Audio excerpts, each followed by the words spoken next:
आज हम पढ़ते हैं बैरियर्स ऑफ कम्युनिकेशन। देखो ये वाला जो टॉपिक है ना, ये डिलीट हो चुका था। एक साल के लिए इस टॉपिक को डिलीट किया गया और डिलीशन से पहले ये टॉपिक बहुत इंपॉर्टेंट था। अब दोबारा से जब ये ऐड हुआ है तो दैट मीन्स इसकी इंपॉर्टेंस है, ये इसलिए दोबारा ऐड हुआ है। तो बैरियर्स आपको पढ़ के जरूर जाने हैं और 100% इसका क्वेश्चन आपको देखने को मिलेगा। अब भैया चाहे वो 1 नंबर में दे दे, चाहे 3 नंबर में दे दे, चाहे 6 नंबर में दे दे या 4 नंबर में दे दे, बट आएगा जरूर बैरियर का क्वेश्चन। तो इसको प्रिपेयर जरूर करके जाना है।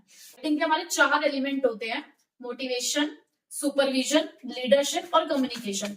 तो ये जो कम्युनिकेशन है, एक सुपीरियर को जब अपने सबऑर्डिनेट को अपनी इंस्ट्रक्शन देनी है, कमांड देनी है, मोटिवेट करना है, लीड करना है, काउंसिल करना है, तो उसके लिए उसको कम्युनिकेट करना पड़ेगा। बट समटाइम्स हमारे सामने कम्युनिकेट करते टाइम कुछ बैरियर्स आ जाते हैं। बैरियर्स मीन्स कुछ रुकावटें आ जाती हैं, कुछ ऐसी बाधाएं आ जाती हैं जो हमारे कम्युनिकेशन को खराब कर देती हैं।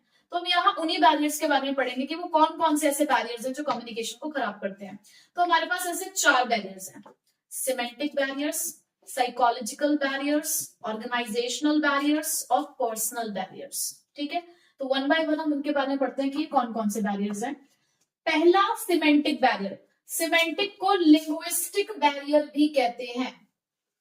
लिंग्विस्टिक बैरियर्स यानी कि the barriers related to the language, यानी कि कहीं ना कहीं लैंग्वेज के साथ जब हम कंफर्टेबल नहीं है, या लैंग्वेज क्लियर नहीं है, या वोकैबुलरी स्ट्रांग नहीं है, वर्ड्स का इस्तेमाल हमें करना नहीं आ रहा, वर्ड्स लिखना भूल गए हैं, कहीं इस तरीके की कोई अगर प्रॉब्लम है तो वो सिमेंटिक बैरियर है। सिमेंटिक मतलब सिमेंटिक बैरियर्स जब हम आइडेंटिफाई कर रहे होंगे तो बेसिकली हमारा फोकस किस पे रहेगा? लैंग्वेज पे, वर्ड्स पे, वोकैबुलरीज पे, इन सब चीजों पे। तो सिमेंटिक बैरियर्स के अपने फर्दर कुछ यहाँ पर डिविजन्स हैं, कुछ कैटेगरीज हैं, जिसमें पहला है बैडली एक्सप्रेस्ड मैसेज, यानी कि एक ऐसा मैसेज जो सही से लिखा हुआ नहीं है। अब सही से लिखा हुआ नहीं है का क्या मतलब है? अब हम वो बोलते हैं ना कि यार ठीक है आपको ना इंग्लिश में लिखना है मैसेज। अब जो पर्सन इंग्लिश के साथ कंफर्टेबल होगा वो तो बहुत बढ़िया से एक मैसेज लिख देगा, बट जो पर्सन इंग्लिश के साथ कंफर्टेबल नहीं होगा वो इंग्लिश लिखेगा तो सही, लेकिन टूटी फूटी इंग्लिश, जैसे आप बोलते हैं ना टूटी फूटी इंग्लिश, तो वो टूटी फूटी इंग्लिश क्या है? Badly express message. इस वाले बैरियर से हम टीचर सबसे ज्यादा फैमिलियर है, क्योंकि जब हम आंसर शीट चेक करते हैं तो हमें सबसे ज्यादा मिलते हैं बैडली एक्सप्रेस मैसेज। हमें वो पैराग्राफ, सपोज कोई क्वेश्चन है उसका पैराग्राफ पढ़ के ये तो समझ में आ रहा होता है कि यार बच्चे ने लिखना क्या चाह रहा था, बच्चा हम भावनाएं तो समझ रहे होते हैं, बट वो लिखा इस तरीके से होता है कि वो सेंटेंस मेकिंग जो होती है वो रॉन्ग होती है। क्यों? कहीं कहीं ऐसा होता है कि बच्चे ने रॉन्ग वर्ड इस्तेमाल कर दिया है। ठीक है, उसके अलावा जैसे कई बच्चे रट्टा मारते हैं तो उन्होंने लाइन लिख दी तो बीच में वो कोई वर्ड भूल गए तो उन्होंने वो वर्ड छोड़ ही दिया और सेंटेंस लिख दिया है, तो बिना उस वर्ड के वो सेंटेंस बन ही नहीं रहा है कि वो क्या लिखना चाह रहे थे। तो जहां पर ओमिशन ऑफ वर्ड्स है, रॉन्ग यूज ऑफ वर्ड है, और आप कह सकते हो लैक ऑफ वोकैबुलरी है आपकी, वो आपका बैडली एक्सप्रेस मैसेज है। ठीक है, समझ आ गया बैडली एक्सप्रेस मैसेज क्या होता है? उसके बाद सिंबल्स और you can say words with different meanings, जैसे कि चेक, हाँ कह सकते हो, स्पेलिंग भी अलग है। जैसे बोलते हैं चेक, तो अब यहाँ पर चेक और चेक डिफरेंट है, प्रोनाउंसिएशन सेम है। और उसके अलावा मैं आपको और भी एग्जांपल दूं, जैसे कि what is the value of this ring. किसी ने मुझसे पूछा what is the value of this ring, तो यहाँ पर वैल्यू से 2 वर्ड्स, 2 मीनिंग निकल कर आ सकते हैं। वैल्यू से 2 चीजें निकल कर आ सकती है, या तो मुझसे ये पूछना चाह रहे हैं कि इस रिंग की प्राइस क्या है, ठीक है, इन टर्म्स ऑफ मनी मुझसे पूछा जा रहा है, या what is the importance of this ring for me. तो यहाँ पर इस वैल्यू वर्ड के डिफरेंट मीनिंग हो गए, यहाँ तो वर्ड भी सेम है बट मीनिंग डिफरेंट हो गए। तो हो सकता है कि जब मैं इसका आंसर दूंगी तो वहां पर सामने वाला पूछना कुछ और चाह रहा था और मैंने आंसर कुछ और दिया। ठीक है, तो ये भी एक सिमेंटिक बैरियर ही है। Then faulty translation. अब फॉल्टी ट्रांसलेशन का मतलब क्या होता है कि कई बार एक ऐसा मैसेज होता है जिसे हमें दूसरी लैंग्वेज में कन्वर्ट करना पड़ता है। तो अगर हम जिस पर्सन से कन्वर्ट करा रहे हैं वो उस लैंग्वेज में प्रोफिशिएंट नहीं है तो वो गलत कन्वर्ट करेगा, और जब वो गलत कन्वर्ट करेगा तो मैसेज का जो मेन फीडबैक होगा वो भी डिफरेंट आएगा, यानी कि जो मैसेज है वो अलग अलग परसीव किया जाएगा, और अलग अलग परसीव किया जाएगा तो कम्युनिकेशन में बैरियर हो गया। आप कह कुछ रहे थे और आपने समझा कुछ, क्यों? फॉल्टी ट्रांसलेशन, क्योंकि आपने उसको कन्वर्ट गलत किया। ठीक है, नेक्स्ट अनक्लैरिफाइड अजम्पशन। अब अनक्लैरिफाइड assumption का मतलब क्या है कि कई बार हम लोग बातचीत करते टाइम सामने वाले से पूछते नहीं है कि इसके आगे क्या। सपोज करो कि कोई किसी कंपनी के अंदर एक सीनियर अकाउंटेंट छुट्टी पर है, ठीक है, तो उस कंपनी के मैनेजर ने जूनियर अकाउंटेंट को कहा या असिस्टेंट अकाउंटेंट को कहा कि जब तक सीनियर अकाउंटेंट लौट कर नहीं आता तब तक बुक्स को आपको you have to take care of all the books, ठीक है। अब यहाँ पर उसने कहा you have to take care of all the books, तो इसमें असिस्टेंट मैनेजर ने समझा कि जब तक सीनियर अकाउंटेंट नहीं आता, असिस्टेंट अकाउंटेंट ने क्या समझा कि जब तक सीनियर अकाउंटेंट नहीं आता मुझे बुक्स को संभाल कर रखना है, सिर्फ सेफली रखना है। बट वहां पर मैनेजर का मतलब ये था कि जब तक सीनियर अकाउंटेंट नहीं आता है तब तक बुक्स को मेंटेन भी आपको करना है, यानी कि जो रिकॉर्डिंग वगैरह करनी है वो सारी आपने करनी है। अब इस सिचुएशन के अंदर दोनों में से किसी ने एक दूसरे से अजम्पशंस को कंप्लीट नहीं किया। उसने अपनी अजम्पशन मान ली कि भाई मुझे तो ये लगा कि मुझे बुक्स को सेव करके रखना है, इधर मैनेजर को लगा कि ठीक है ये समझ गया होगा कि मैंने इसको ये बोला है कि बुक्स को मेंटेन करके रखना है। अब जब 10 दिन की छुट्टी के बाद सीनियर अकाउंटेंट आता है और देखता है कि काम तो हुआ ही नहीं 10 दिन का, तो इसमें किसने सफर किया? ऑर्गेनाइजेशन ने। और उस सीनियर अकाउंटेंट ने बेचारे ने जो 10 दिन की छुट्टी पे चला गया था वो तो कह कर गया था, तब भी उसके पीछे से काम नहीं हुआ। तो this is due to unclarified assumption. उसके बाद टेक्निकल जार्गन। टेक्निकल जार्गन को आप कह सकते हो the technical words in a particular field. ये टेक्निकल वर्ड्स या वोकैबुलरी कह सकते हो कि देखो हर किसी फील्ड की ना अपनी एक वोकैबुलरी होती है। अब जैसे कंप्यूटर के अपने टर्म्स होते हैं, ठीक है, वो उस पर्सन को समझ आते होंगे ना जो उस फील्ड में होगा। इसी तरीके से जैसे कोई क्रिकेट खेलता है बंदा तो उसको भाई अपने वहां के वोकैबुलरीज आती होंगी। ऐसी हम बिजनेस पढ़ते हैं तो बिजनेस स्टडीज के अंदर अपनी वोकैबुलरीज है।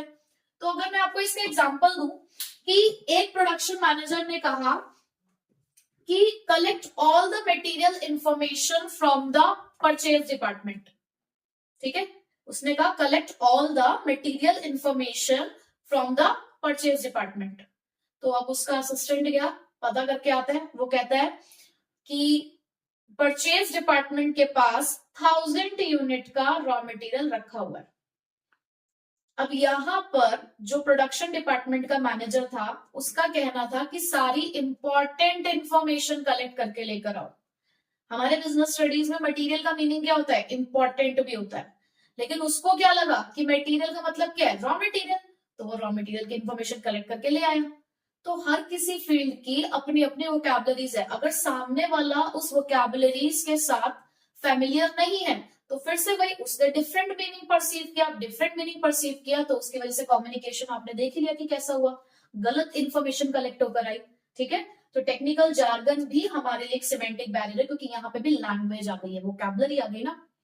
उसके बाद लैंग्वेज और जेस्चर डिकोडिंग, यानी कि there should be a match between what is being said and what is being expressed, कि हम क्या कह रहे हैं और हम क्या शो कर रहे हैं, उन दोनों के बीच में एक मैच होना चाहिए तो ही कम्युनिकेशन कंप्लीट होता है। तो सपोज करो कि एक बॉस जोक सुना रहा है लेकिन बेसिकली वो जोक नहीं सुना रहा, उसके चेहरे में एक वो क्या है, एंगर है, बेसिकली वो टॉन्ट मारने के लिए जोक सुना रहा है। तो भाई सुना तो जोक रहा है, अब कहने को तो वो हंसी की चीज है लेकिन चेहरे पे गुस्सा है और एक वो है कि हम तुम्हें टोंट मार रहे हैं। तो यहाँ पर क्या मैच है क्या दोनों चीजों में? नहीं। तो ये भी एक तरीके का बैरियर है। सामने वाले कंफ्यूज हो गए कि भाई हंसना है या नहीं हंसना है, ये बेइज्जती कर रहा है या सच में जोक सुना रहा है। तो वहां पे भाई कंफ्यूज हो गए ना कि हंसेंगे तो कहेगा कि कितने बेशरम है, मैं इनको टोंट मार रहा हूँ तो भी हंस रहे हैं, नहीं हंसेंगे तो भाई बॉस है जोक सुना रहा है, नहीं हंसेंगे तो भी सुननी पड़ेगी कि बता मेरे जोक पे हंसे भी नहीं है, मेरी बेइज्जती कर रहे हैं। तो कंफ्यूज हो गए ना सबऑर्डिनेट। तो यहाँ पर मैच होना चाहिए किसमें कि क्या आप कह रहे हैं और क्या आप अपने चेहरे से या अपने बॉडी से दिखा रहे हैं, ठीक है। तो ये हमारे सिमेंटिक बैरियर्स थे। अब आते हैं हम second type of barrier which is psychological barriers. अब साइकोलॉजिकल बैरियर्स की अगर हम बात करें तो ये किससे रिलेटेड होना चाहिए? हमारे माइंड, और हमारे माइंड में बहुत कुछ है और भी बहुत सारे हमारे साइकोलॉजिकल फैक्टर्स हैं जो बैरियर क्रिएट करते हैं। तो उसमें सबसे पहला है प्री मैच्योर इवैल्यूएशन, यानी कि जिसे कहते हैं ना अपने आप ही कुछ धारणाएं बना लेना, सामने वाले के बारे में अपने आप ही कुछ धारणाएं बना लेना या किसी के कुछ कहने से पहले ही उस बात को मान लेना कि हाँ ऐसा ही होता होगा या ऐसा ही होता है, यही हुआ होगा। कि सपोज करो दो फ्रेंड्स थे, एक मेल फ्रेंड है और एक फीमेल फ्रेंड है, दोनों बहुत अच्छे दोस्त हैं। अब क्या हुआ कि जो मेल फ्रेंड है वो अपने किसी और एक और फीमेल फ्रेंड से मिलने गए, तो जो पहले वाली फीमेल फ्रेंड है उसने अपने माइंड में इवेल्युएशन करने लग गए, उसके वो गुब्बारे से बनने लग गए, यहाँ पे क्लाउड्स बनते हैं ना, अच्छा ऐसा हो रहा होगा, ये बात हो रही होगी, या ऐसा कुछ हुआ होगा, तो this is pre mature evaluation. ठीक है, तो ये एक बैरियर क्रिएट हो गया कि कुछ कहा भी नहीं है, कुछ सुना भी नहीं है, लेकिन बहुत कुछ सोच भी लिया है। ठीक, नेक्स्ट, लैक ऑफ अटेंशन। अब लैक ऑफ अटेंशन क्या है कि भाई मैं ये समझा रही हूँ, पढ़ा रही हूँ, ये आप बैठ के सुन तो रहे हैं, लेकिन हो सकता है कहीं ना कहीं ये दिमाग में नहीं जा रहा है। क्यों नहीं जा रहा है? क्योंकि दिमाग में कुछ और ही चल रहा है। आप पहले से आपका माइंड जो है वो प्री ऑक्यूपाइड है किसी चीज से, कि सिर्फ आप सुन रहे हो, मतलब सुन भी नहीं रहे हो, बस आपको आवाज आ रही है कि हाँ कुछ कहा जा रहा है। क्या कहा जा रहा है, वो जो वर्ड्स है वो आपके दिमाग तक जा ही नहीं रहे, क्योंकि आप कहीं खोए हुए हो। अब इससे क्या हुआ, जब एग्जाम में यही वाला क्वेश्चन आया तो तुम्हें ये तो याद आ रहा है कि यार हाँ ऐसा कुछ पढ़ा तो था, मैडम ने कुछ पढ़ाया तो था, क्या पढ़ाया था यही याद नहीं आ रहा। क्यों? क्योंकि जिस टाइम में पढ़ाया जा रहा था उस टाइम पे क्या था, लैक ऑफ अटेंशन। अब इसी को अगर हम वैसे एग्जाम्पल ले, तो एक सबऑर्डिनेट अपने सुपीरियर से एक सजेशन चाहता था। वो गया सुपीरियर के कैबिन में, उसने देखा कि जो सुपीरियर है वो एक फाइल लेके बैठा हुआ, उस फाइल में पूरा खोया हुआ है। अब सबऑर्डिनेट गया, अपनी बात बोली और एक्सपेक्ट कर रहा है अपने सुपीरियर से कि वो जवाब देगा। तो अब सुपीरियर ने तो बात सुनी ही नहीं। क्यों? क्योंकि उसका माइंड प्री ऑक्यूपाइड था किससे, उस फाइल से। तो उसने कहा हाँ ठीक है जाओ कर लो। उसने सुना भी क्या, बोलिया हाँ ठीक है जाओ कर लो। अब यहाँ पर जो सबऑर्डिनेट है उसने कहा तो कुछ और, उसको आंसर कुछ और मिल रहा है। वो तो बल्कि सजेशन लेने के लिए आया था, पर उसने तो उसको कह दिया हाँ जाओ कर लो। तो यहाँ पर बैरियर क्रिएट हो गया। क्यों? क्योंकि लैक ऑफ अटेंशन था। नेक्स्ट, लॉस बाय ट्रांसमिशन और पुअर रिटेंशन। अब लॉस बाय ट्रांसमिशन का मतलब क्या है, अब अगर कोई एक ऐसा मैसेज है जिसको बहुत सारे चैनल्स के थ्रू होकर जाना है, तो क्या जरूरी है कि जो बात कही गई है एग्जैक्टली वही ओरिजिनल मैसेज बिल्कुल लास्ट डेस्टिनेशन तक पहुंचाओ? This is loss by transmission. की जैसे जैसे डिफरेंट चैनल्स के थ्रू हम अपने मैसेज को भेजते हैं, तो बीच में जो पॉइंट्स होते हैं उन्हें बोलते हैं फिल्टरिंग पॉइंट्स कह सकते हो। तो इन फिल्टरिंग पॉइंट्स में क्या होता है कि मैसेज जो होता है वो चेंज होता चला जाता है। अब जो मैसेज चेंज होता चला जाता है, आधा हो रहा है या कुछ भी हो रहा है, तो this is loss by transmission. जैसे सबसे आगे एक बच्चा बैठा है, सबसे पीछे वाला बच्चा इंटेलिजेंट बैठा है, वो सबको आंसर बता रहा है, तो वो आगे बता रहे हैं, वो आगे बता रहे हैं, वो आगे बता रहे हैं, उस बेचारे ने पूरा पैराग्राफ बताया, आगे वाले तक पहुंचते पहुंचते वो सिर्फ 2 वर्ड में ही रह गया। तो this is loss by transmission, नहीं बच्चा कर पाया उसको। And the poor retention. Poor retention क्या है, मैंने आपको कोई एक मैसेज बताया कि इस मैसेज ये है, पूरा कंप्लीट एक मैसेज आपको ओरिजिनल फॉर्म में समझाया गया, बताया गया। पुअर रिटेंशन, रिटेंशन का मतलब क्या होता है, किसी चीज को अपने पास होल्ड करके रखना। आप कह सकते हो कि आपको एक मैसेज कहा, आपको एक मैसेज डिलीवर किया गया ओरिजिनल सेंस में, आप उसे रिटेन नहीं कर पाए। रिटेन नहीं कर पाए मतलब कहते हैं ना कि जब आगे जाके बोला तो नमक मिर्च लगा के बोला, या जैसा कहा गया था वैसे नहीं बोला, तो दिस इज पुअर रिटेंशन। तो ये भी तो एक तरीके का क्या है, आपका साइकोलॉजिकल बैरियर है। ठीक है, उसके बाद डिस्ट्रस्ट। अब डिस्ट्रस्ट क्या होता है कि भाई अगर हम सामने वाले को ट्रस्ट नहीं करते तो भी उसकी कही हुई बातों पे हम विश्वास नहीं करेंगे, उसका मैसेज सुनकर भी अनसुना कर देंगे। अब क्यों सुनकर अनसुना कर देंगे? क्योंकि हमें कभी पहले उसके साथ हमारा कोई ऐसा रहा होगा, कोई इंसिडेंस जहां पर उसने हमें कोई बात बोली लेकिन वो सही नहीं निकली, तो एक डिस्ट्रस्ट क्रिएट हो गया माइंड में कि इसकी आधी बातें झूठी होती है, तो हम नहीं मानते। तो किसी एक सेल्स मैनेजर ने एक कंप्लेन करी अपने सीनियर मैनेजर के पास जाके कि ना सेल्स डिपार्टमेंट में ना कुछ गड़बड़ चल रही है, जाके एक बार चेक कर लो। अब उसने उसके बाद उस टाइम तो सुन ली, बट उसने कोई एक्शन नहीं लिया। क्यों? क्योंकि उसे पता था कि ये आधी बातें ऐसे ही बोलता है, तो सुनी लेकिन अनसुनी कर दी। अब हमारे पास थर्ड कैटेगरी है ऑर्गेनाइजेशनल बैरियर्स। ऑर्गेनाइजेशनल बैरियर्स का मतलब है ऐसे बैरियर्स जो ऑर्गेनाइजेशन की वजह से अराइज होते हैं, यानी कि कहीं ना कहीं ऑर्गेनाइजेशन के कुछ रूल्स हैं, कुछ प्रोसीजर्स हैं, कुछ पॉलिसीज हैं, कुछ फैसिलिटीज हैं जो बैरियर क्रिएट करती हैं। सबसे पहला है उसके अंदर ऑर्गेनाइजेशनल पॉलिसी। अगर हमारी ऑर्गेनाइजेशन की पॉलिसी हमारे लिए सुटेबल नहीं है, यानी कि हमें फ्रीली अलाउड नहीं करती कम्युनिकेट करने के लिए, अब जैसे कि हमारे पास सेंट्रलाइजेशन और डिसेंट्रलाइजेशन का कॉन्सेप्ट है। अब जो सेंट्रलाइजेशन है उसके अंदर क्या होता है कि जो भी डिसीजन मेकिंग पावर होती है वो सिर्फ टॉप लेवल के हाथ में है, और वहां पे जो कम्युनिकेशन है वो बहुत ज्यादा फिर नहीं हो पाता। क्यों? क्योंकि आपको हर चीज के लिए परमिशन लेनी है, तो एक कह सकते हो कि फ्री फ्लो ऑफ कम्युनिकेशन भी नहीं है। बट जहां डिसेंट्रलाइज ऑर्गेनाइजेशन के अंदर है वहां पर अथॉरिटी आपके हाथ में होती है, आपके काम से रिलेटेड अथॉरिटी भी आपके हाथ में है, तो दैट मीन्स वहां पर कम्युनिकेशन भी इजी होगा, कम्युनिकेशन में भी फ्रीडम होगी। बेसिकली आप ये कह सकते हो कि सेंट्रलाइजेशन ऑर्गेनाइजेशन में जो फ्रीडम होती है वो कम होती है और डिसेंट्रलाइज ऑर्गेनाइजेशन में फ्रीडम ज्यादा होती है। तो बहुत सारी ऑर्गेनाइजेशन की पॉलिसीज ऐसी होती हैं जो फ्रीली कम्युनिकेट करने से रोकती हैं। अब आपको पता है कि हम स्केलर चेन इस्तेमाल करते हैं फॉर्मल ऑर्गेनाइजेशन के अंदर। अब स्केलर चेन क्या सबको सबसे बात करना अलाउड करता है? नहीं, आपको वो पूरा चेन ऑफ कमांड फॉलो करना पड़ता है। तो ऐसे में कहीं ना कहीं एक बैरियर क्रिएट हो रहा है कि अगर कभी भी इमीडिएट एक्शन लेना है तो कम्युनिकेशन फ्री नहीं है। ठीक है, नेक्स्ट, रूल्स और रेगुलेशंस। कुछ कंपनी के रूल्स और रेगुलेशंस इतने ज्यादा रिजिड होते हैं कि वो भी आपको रोकते हैं ऑर्गेनाइजेशन में एक दूसरे से बात करने के लिए। तो अगर रूल्स बहुत ही ज्यादा स्ट्रिक्ट होंगे तो भी आप फ्रीली कम्युनिकेट नहीं कर पाओगे। स्टेटस, कई बार ऑर्गेनाइजेशन के अंदर किसी का स्टेटस भी उसे बात करने के लिए रोकता है। अब जैसे कि सपोज करो एक सबऑर्डिनेट आया किसी सुपीरियर के पास कि मेरे पास ना इस काम को अच्छे से करने का एक सजेशन है, तो सुपीरियर कहता है कि ये कौन है मुझे सजेशन देने वाला? आप सबऑर्डिनेट हो, मुझे पता है कि मुझे क्या काम करना है, आप चले जाओ। तो यहाँ पर उसके स्टेटस ने उसे रोका कम्युनिकेट करने के लिए। या फिर देखो जो एक टॉप लेवल का पर्सन है वो बहुत ज्यादा भी ओवर फ्रेंडली होकर अपने एम्प्लॉय से बात नहीं कर सकता। क्यों? उसे अपनी जॉब पोजीशन की डिग्निटी मेंटेन करनी है, क्योंकि अगर आप बहुत ज्यादा ओवर फ्रेंडली हो जाओगे तो आपकी अथॉरिटी पे बात आ जाएगी, क्योंकि आपके सबऑर्डिनेट फिर आपको कुछ समझेंगे नहीं। तो कई बार अपने स्टेटस को मेंटेन करने के लिए भी जो कम्युनिकेशन होता है वो लीस्ट हो जाता है। ठीक है, next, complexity in organisational structure. आप अभी ऑर्गेनाइजिंग चैप्टर में दो तरीके के स्ट्रक्चर पढ़ के आए हो, कौन कौन से? फंक्शनल और डिविजनल। ये तो बहुत सिंपल से स्ट्रक्चर है, कहने को हमारे पास बहुत सारे स्ट्रक्चर होते हैं। तो कई बार ऐसा होता है कि हमने कोई एक स्ट्रक्चर ऐसा चूज किया हुआ है जो बहुत ही ज्यादा कॉम्प्लेक्स है, जिसमें जो वे ऑफ कम्युनिकेशन है वो बहुत ज्यादा कॉम्प्लेक्स है, यानी कि हमें पता ही नहीं है कि कहाँ किसको कैसे बात करना अलाउड है। इस तरीके का आपने स्ट्रक्चर क्रिएट किया हुआ है। तो अगर आपका स्ट्रक्चर डिफिकल्ट है तो बातचीत भी डिफिकल्ट जरूर होगी। ऑर्गेनाइजेशनल फैसिलिटी, देखो ऐसा कहा जाता है कि किसी भी ऑर्गेनाइजेशन में ना आपको ऐसी फैसिलिटीज अरेंज करनी चाहिए जहां पर जो एम्प्लॉय है वो अपने मन की बात कह सकता हो। तो कहने के लिए आपको मीटिंग्स अरेंज करनी चाहिए, आप फ्रीक्वेंटली मीटिंग्स किया करो, डिस्कशन करो, कंप्लेन बॉक्स रखो कि अगर कोई एम्प्लॉय को कोई प्रॉब्लम है तो वो कह नहीं पा रहा, फेस टू फेस नहीं कह पा रहा, तो उस कंप्लेन बॉक्स में वो अपना कंप्लेन का एक लेटर डाल सकता है। या सजेशन बॉक्स आप रख सकते हो कि अगर कोई एम्प्लॉय सजेशन देना चाहता है पर डरता है सजेशन देने से, तो वो चुपचाप उस बॉक्स पे वो लेटर डाल के चला जाए।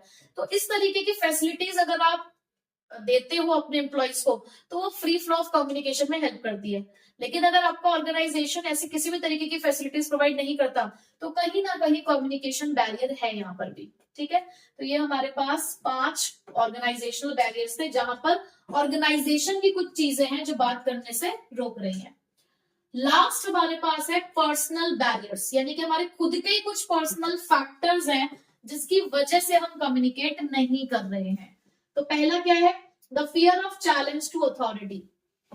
आप कंपनी के बारे में कुछ जानते हो या आप अपने सीनियर मैनेजर के बारे में कुछ जानते हो, अब आपको लगता है कि अगर आपने इसकी कंप्लेन टॉप लेवल को करी तो कहीं ना कहीं आप भी कुछ गलती करके बैठे हो, आपके अंदर भी कोई एक वीकनेस है कि अगर आपने किसी और के बारे में कहा तो फिर पन्ने और भी बहुत सारे खुलेंगे, और जब वो पन्ने खुले उस किताब के तो आप भी फंस सकते हो। तो अगर एम्प्लॉय को लग रहा है कि उसने अगर ये बात कम्युनिकेट की टॉप लेवल मैनेजमेंट से तो उसकी खुद की अथॉरिटीज छीन ली जाएंगी, यानी fear of challenge to authority, यानी कि खुद की अथॉरिटीज छीनने का चांस है, मतलब कि उससे उसकी पावर्स छीन ली जाएंगी। तो ऐसे में फिर वो क्या करते हैं, उस बात को अपने तक ही रख लेते हैं, आगे जाके नहीं कम्युनिकेट करते।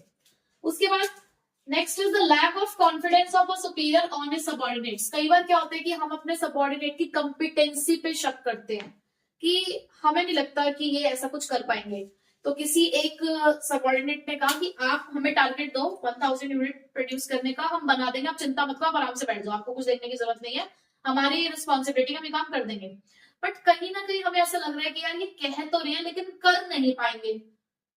तो उनके मन में होगा कुछ, सुपीरियर के मन में, कि वही कम्युनिकेट करना है, कुछ करना है, तो उस पर्सन ने उसे आगे तक पहुंचाया नहीं उस बात को। सपोज करो कि एक लोअर लेवल का एक सुपरवाइजर है, उसके वर्कर कह रहे हैं कि हम 1000 यूनिट प्रोड्यूस कर देंगे, आप जाके कह आओ टॉप लेवल से या आप जाके कह आओ मिडिल लेवल से कि काम हो जाएगा। बट कहीं ना कहीं उस सुपरवाइजर को पता है कि यार ये काम नहीं हो पाएगा, तो उसने वो बात कम्युनिकेट की ही नहीं मिडिल लेवल को, उसने कहा ही नहीं कि टारगेट पूरा हो जाएगा। और इससे क्या हुआ, मिडिल लेवल को लगा कि काम पूरा हो नहीं पाएगा, उन्होंने और वर्कर्स अपॉइंट कर दिए। उन्हें लगा कि जो अभी प्रेजेंट है उनसे नहीं हो पाएगा काम, उन्होंने और नए रख दिए। तो इससे क्या हुआ, ऑर्गेनाइजेशन को एडिशनल कॉस्ट लगी ना। जबकि एम्प्लॉयज कह रहे थे कि काम कर लेंगे, वही एम्प्लॉयज कह रहे थे कि हम खुद कर लेंगे। तो यहाँ पर उन्होंने कम्युनिकेट नहीं किया, क्यों? क्योंकि उन्हें शक था अपने सबऑर्डिनेट्स की कॉम्पिटेंसीज पर, ठीक है, उनकी एबिलिटीज पर भी। उसके बाद है अनविलिंगनेस टू कम्युनिकेट। कई बार हम नहीं चाहते सामने वाले से बात करना, क्यों? हो सकता है हमारे कुछ अपने पर्सनल रीजन रहे हो, हम अपनी इच्छा से नहीं बात करना चाहते, सामने वाले पर्सन के साथ हमारी इक्वेशन हो सकता है सही ना हो, तो हम क्या करते हैं, बात को अपने तक ही रख लेते हैं। अनविलिंगनेस, विलिंगनेस का मतलब क्या, अपनी इच्छा नहीं है हमारी कम्युनिकेट करने की। तो ये भी क्या है, आपके पर्सनल फैक्टर है ना। देखो कोई साइकोलॉजिकल फैक्टर नहीं है इसके अंदर, कोई लैंग्वेज बैरियर नहीं है, ऑर्गेनाइजेशन मना नहीं कर रहा आपको, आप अपनी मर्जी से कम्युनिकेट नहीं कर रहे हो, तो this is unwillingness to communicate, ठीक है। Last, lack of proper incentives. अब भाई आप क्या करते थे, पहले आपको जब भी सजेशन आपके माइंड में आता था, आप कंपनी को बता देते थे, कंपनी को फायदा भी होता था, बट कंपनी बदले में आपको अप्रिशिएट नहीं करती थी, ना ही आपको कोई इंसेंटिव देती है, मतलब किसी भी तरीके का आपको बदले में कुछ नहीं मिल रहा, ना अप्रिसिएशन ना इंसेंटिव।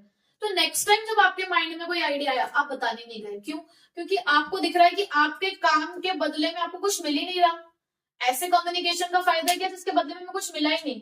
तो जब प्रॉपर इंसेंटिव्स नहीं मिलते, तो भी एक एम्प्लॉय कम्युनिकेट करना पसंद नहीं करता कि क्यों करना है, फिर क्यों एक्स्ट्रा बर्डन डालना है, क्यों एक्स्ट्रा ये सब चीजें सोचनी है, अपना काम करो और चलते बनो, बस जितना पैसा मिल रहा है उतना काम करो और चलो। तो ये भी एक रीजन है कि क्यों लोग कम्युनिकेट नहीं करते।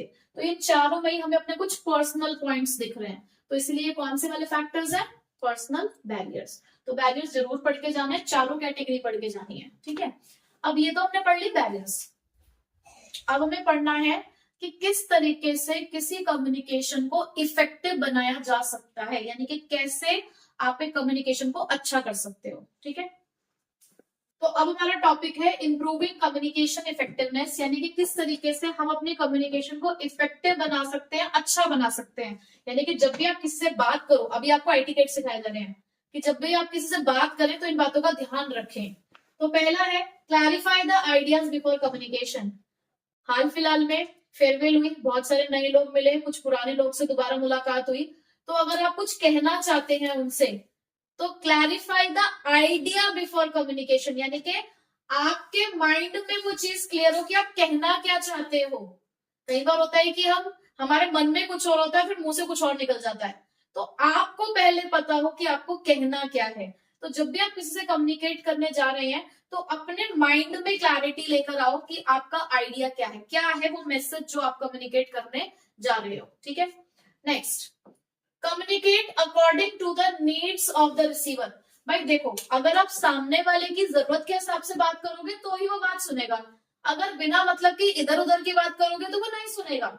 तो आपको जब भी कम्युनिकेट करना है तो पहले ये जान लो कि सामने वाला सुनना क्या चाहता है, जो वो सुनना चाहता है वो बोलो, क्योंकि जो वो नहीं सुनना चाहता, कई बार क्या होता है ना कि हम अपनी दास्तां किसी के सामने भी बोलने लग जाते हैं, हम अपनी कहानी किसी को भी सुनाने लग जाते हैं। हर कोई थोड़ी हमारी कहानी में इंटरेस्टेड होता है, अगर वो इंटरेस्टेड होगा तो वो सुनेगा, अगर इंटरेस्टेड नहीं होगा तो वो नहीं सुनेगा। वो बना हुआ है ना एक कि आप अगर अपनी सिचुएशन लोगों को बताते हैं तो ओनली 1 or 2% कैन अंडरस्टैंड और फील दैट पर्टिकुलर प्रॉब्लम और सिचुएशन, है ना। बाकी सारे सब क्या करते हैं, सुन के। तो आप हमेशा सामने वाले की जरूरत के हिसाब से बात करेंगे तो कम्युनिकेशन इफेक्टिव होगा। Next, consult others before communicating. अगर कोई बहुत ज्यादा ऐसा मेजर इशू है तो भाई उस बात को बोलने से पहले किसी और से भी सलाह ले लें, एक बार किसी और से भी कंसल्ट कर ले कि भाई देख ये काम हम करने जा रहे हैं, सही रहेगा या नहीं रहेगा। ऐसी ऑर्गेनाइजेशन में आप कोई डिसीजन लेने जा रहे हो तो उसके लिए पहले 2-3 लोगों से एक बार कंसल्ट कर लो कि क्या अगर ये डिसीजन हम अपने एम्प्लॉय के सामने सुनाते हैं तो क्या ये सही है या नहीं है। तो एक बार कम्युनिकेट करने से पहले कंसल्ट कर लेना चाहिए। Be aware of the language, tone and the content of your message. अब ये काम ना जो व्हाट्सएप मैसेज है उससे बड़ा होता है। अब वहां पर सामने वाले के इमोशंस तो नहीं दिख रहे, अब इमोटिकॉन्स कितने आपके इमोशंस को शो कर देगा। कई बार क्या होता है कि किसी पर्सन ने एक दुख भरा मैसेज आपको भेजा और आपने उसको गलती से हाई फाई की या हंसने वाली स्माइली भेज दी या इमोटिकॉन भेज दिया। अब सामने वाले क्या सोचेगा कि यार तुम हंस रहे हो। तो एक होता है ना कि वो जिसमें ऐसे वो पसीना सा छूट रहा होता है, हंस भी रहा होता है, पसीना भी छूट रहा होता है। अब आपको हो सकता है उसका मीनिंग नहीं पता था, आपने तो उसके दुख को समझते हुए आपके अकॉर्डिंग क्या था कि यार हाँ ये सिचुएशन हम भी फेस करते हैं और हमें पसीने आ रहे हैं, हाँ हमें पसीने आ रहे हैं, लेकिन उसे लगा कि यार आप हंस रहे हो उसकी बात पर। तो यहाँ पर क्या है कि आपका कंटेंट ऑफ मैसेज क्या है, आप टोन क्या इस्तेमाल कर रहे हो, वो बहुत जरूरी है। तो जब भी आप किसी से बातचीत करते हो तो be aware of language first, कि आप लैंग्वेज का इस्तेमाल कर रहे हो, ठीक है। एक अप्रोप्रिएट लैंग्वेज का ही हमें इस्तेमाल करना चाहिए। और द टोन, अब हमारी जो टोन होती है ना वो भी बहुत कुछ कहती है। कई बार क्या होता है कि हम सही बात बोल रहे हैं लेकिन हमारी टोन गलत है, और टोन से बहुत से लोगों को बहुत प्रॉब्लम होती है, जैसे कि मुझे भी होती है, ठीक है।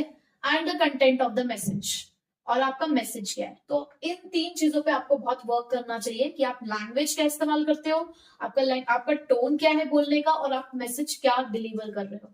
कई बार सही बात भी जो गलत लग जाती है ना वो इन्हीं चीजों की वजह से लगती है। उसके बाद convey things of help in the value to the listeners, मतलब आपकी जो बातचीत हो ना वो ऐसी हो, आपकी बातचीत ऐसी हो जो सामने वाले के काम आ रही हो, यानी कि हेल्प, यानी कि आपने जो भी चीजें बोली हैं, जो भी चीज कन्वे करी है वो हमारे लिसनर मतलब जो आपकी बात को सुन रहा है वो उसके काम का है, उसके वैल्यू का है, वो उसके काम आ रही है वो चीजें। तो ऐसे कम्युनिकेशन होनी चाहिए, यानी कि इंटरेस्टेड होनी चाहिए कि सामने वाले को लग रहा है कि यार ये मेरी मदद कर रही है ये कम्युनिकेशन। उसके बाद इंश्योर द प्रॉपर फीडबैक, कोई भी जो मैसेज होता है, कोई भी कम्युनिकेशन है फीडबैक के बिना अधूरा है। आपको कैसे पता लगेगा सामने वाले ने आपके मैसेज को समझ लिया है। हमने मैसेज भेजा, यहाँ से डिलीवर का टिक लगा, डबल टिक, उधर से ब्लू टिक लगा, but no reply, no answer, but वहीं पे ब्लू टिक लगने के बाद तुरंत बाद ब्लॉक हो जाए, तो this is also part of feedback. हाँ, सामने वाले को आपका मैसेज समझ आया, उसे पसंद नहीं आया, उसने ब्लॉक कर दिया। तो यहाँ पे फीडबैक बहुत जरूरी है। अब फीडबैक कैसा कि भाई आपने अपने एम्प्लॉय को बात समझाई, उसने उसके रिवर्स में आपको कुछ आंसर दिया, तो दैट मीन्स कि उसको आपका मैसेज समझ में आ गया। Communicate for the present as well as for the future, आपकी कम्युनिकेशन ऐसा हो जो फ्यूचर में भी कम्युनिकेशन को इनिशिएट करने की कैपेसिटी रखता हो, पोटेंशियल रखता हो। क्योंकि आप सिर्फ आज के लिए कम्युनिकेट नहीं कर रहे हो, आपका कम्युनिकेशन होना चाहिए फॉर द फ्यूचर ऑल्सो, कि हम आज के लिए तो कम्युनिकेट कर ही रहे हैं, प्लस हमारा कम्युनिकेशन का लेवल ऐसा है कि फ्यूचर में भी हम कम्युनिकेट करेंगे, ठीक है। Follow up the communication, time to time अपनी कम्युनिकेशन को फॉलो अप का मतलब क्या होता है, चेक करते रहो कि किस तरीके से जा रहा है आपका कम्युनिकेशन का लेवल क्या है। देखो होता है ना, स्टार्टिंग में हम जब बातचीत करते हैं तो बहुत ज्यादा सोच समझ के करते हैं, क्योंकि जब पहली पहली बार किसी से बातचीत होती है तो बहुत सोच समझ कर होती है। धीरे धीरे फेमिलैरिटीज होती है, हम कंफर्टेबल होते हैं, तो मैसेज का लेवल, मैसेज का जो कंटेंट है इवन वो भी बदलने लगता है। बट आपको हमेशा चेक करते रहना चाहिए कि क्या वो सही डायरेक्शन में जा रहा है, तो उसके लिए फॉलो अप जरूरी है। And last but not the least and the very important point is B a good listener. सिर्फ अपनी बात को बोल देना ही कम्युनिकेशन नहीं होता, सामने वाले की सुननी भी है। एक अच्छा कम्युनिकेटर वही होता है जो सुनता भी है, क्योंकि सुनने वाला ज्यादा समझदार है। सुनने वाले की नॉलेज ज्यादा बढ़ रही है कि आपसे ये मत सोचो कि आप मेरे को तो बहुत अच्छा बोलना आता है इसलिए मैं बहुत बढ़िया हूं। आप बेवकूफ हो, अगर बहुत ज्यादा बोलते हो तो और किसी की सुनते नहीं हो तो सुनो भी, बोलो बहुत अच्छी बात है, लेकिन सामने वाले की सुनो भी। हो सकता है दो बात आपको भी कोई अच्छी से सुनने को मिल जाए। तो be a good listener as well. तो ये थे हमारे वो पॉइंट्स जो ये बताते हैं कि किस तरीके से किसी भी कम्युनिकेशन को इफेक्टिव बनाया जा सकता है, ठीक है। और ये टॉपिक बहुत इंपॉर्टेंट है पूरा कम्युनिकेशन का, ठीक है।